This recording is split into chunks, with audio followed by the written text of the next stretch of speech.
So a great way to learn QuickBooks is by having a sample file. So I'm going to show you an example from a sample QuickBooks file, how to enter a purchase order, receive that inventory, and then pay the bill. So what I recommend is to go, if you're new to QuickBooks, I would always start at your home page. So to get to the home page, if you get into QuickBooks and it looks like this, what you want to do is go to Company Home Page. So that will take you to the home page that you can navigate via icons. It's a little easier if you're, all the way up to like a medium, intermediate user. Anyway, there's QuickBooks that reserves this space right here for any messages, so I don't need that, so I'm just going to close that. So in this case, I'm going to create a purchase order, and the vendor doesn't really matter. And I am not going to use a class in this case. I'm aware that the date is not the correct date. That's because I'm working out of a sample file. So I'm just going to pick some random inventory part. I'll take that first one. And I'm going to say maybe the quantity is 5. And in this case, there's no customer. I'm just basically going to be purchasing some 5 hard drives. And again, I'm not going to use class.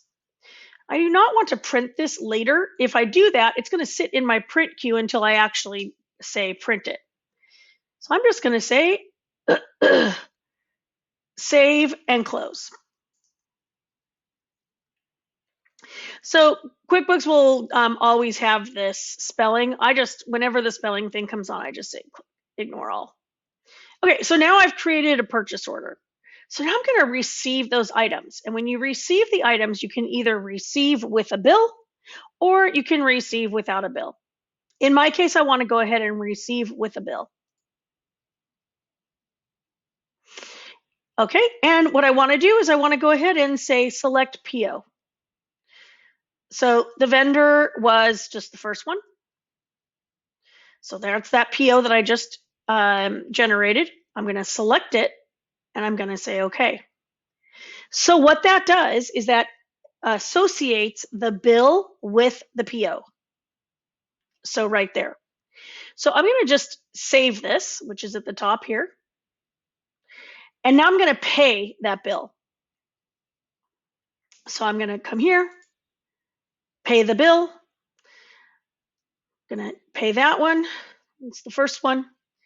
And whatever the date is, whatever the check number is, etc. There's no credits or anything. So I'm just going to pay that selected bill. And that's it. So that's how you would go through the entire process of entering a purchase order and then receiving the inventory that is on that purchase order and then pay the bill. If for some reason you have the purchase order but you do not receive it, then what's going to happen is that those items are never going to get into inventory. So I hope that helps. If you're working in an environment, possibly a retail environment where you're bringing in some inventory, that's the proper way to make that happen in QuickBooks Desktop 2020 version.